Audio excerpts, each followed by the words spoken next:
ஓகேம்மா. Exercise 12.1ல் second sum போகலாம். 2 நாணயங்கள் ஒரே சமயத்தில் சுண்டப்படுகின்றன. ஆ ஒரு தலை மற்றும் ஒரு பூ. ஆ அதிகபட்சமாக இரு பூ கிடைப்பதற்கான நிகழ்தகவுகளை காண்க. இப்போது 2 நாணயங்கள் சுண்டப்படும் பொழுது, இது 10th சம்மதாம்மா, 10th ஸ்டாண்டர்ட் சம்மதம் இது. 2 நாணயங்கள் சுண்டப்படும் பொழுது ஃபஸ்ட் என்ன கண்டுபிடிக்கணும்? கூறுவெளி கண்டுபிடிக்கணும். அப்புறம் அதில் ஒரு தலை மற்றும் ஒரு பூ, ஒரே ஒரு தலை ஒரு பூ, அதாவது ஒரு ஹெட்டு ஒரு டெயில் மட்டும்தான் இருக்கணும். அடுத்து ஆவில் என்ன கேட்குறோம்? அதிகபட்சமாக இருப்பூ. அதிகபட்சமாக அப்படின்னு சொன்னால் 2 நாணயம் நம்ம சுண்டுறோம் அப்படின்னு சொன்னால் 2 தலை தான் அதிகபட்சமாக நமக்கு கிடைக்கும். 2 தலை தான் அதிகபட்சமாக கிடைக்கும், 2 பூ தான் அதிகபட்சமாக கிடைக்கும். அப்போது அதிகபட்சமானு சொன்னால் அதுதான் எல்லை. அதுக்கு கீழே எவ்வளோ வேணால் நம்ம எடுத்துக்கலாம், இல்லாமல் கூட போகலாம், அது பிரச்சனை இல்லை. ஆனால் அதிகபட்சமாக எத்தனை கிடைக்கணுமோ 2 தான் கிடைக்கணும். அதை விட குறைவாக கிடைக்கிறத பற்றி அவங்க இது சொல்லலை.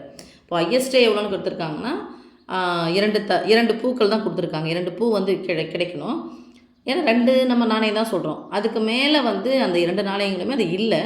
அப்போ அது குறைவாக இருக்கிறது என்ன பண்ணணும், நம்ம எடுத்துக்கணும். ஓகே. ஸோ 2 நாணயங்கள் சுண்டப்படும் பொழுது கூறுவெளி நீங்கள் ஃபுல்லாக எழுதுக்குமா.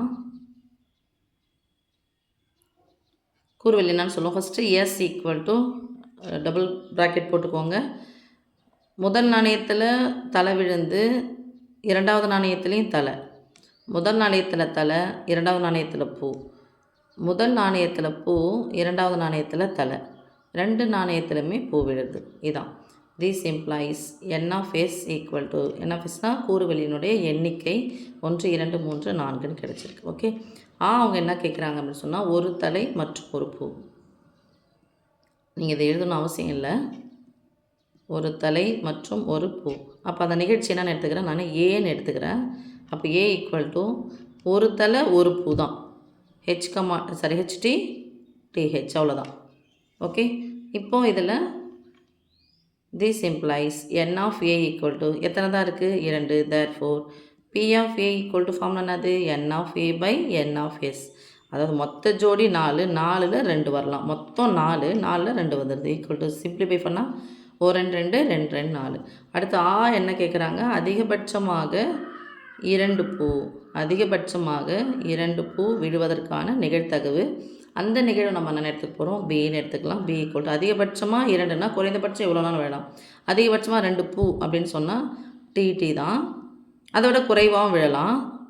டிஹெச்சி ஹெச்டி விழாமலும் போகலாம். பூவே இல்லைனாலும் பரவாயில்ல. ஓகே.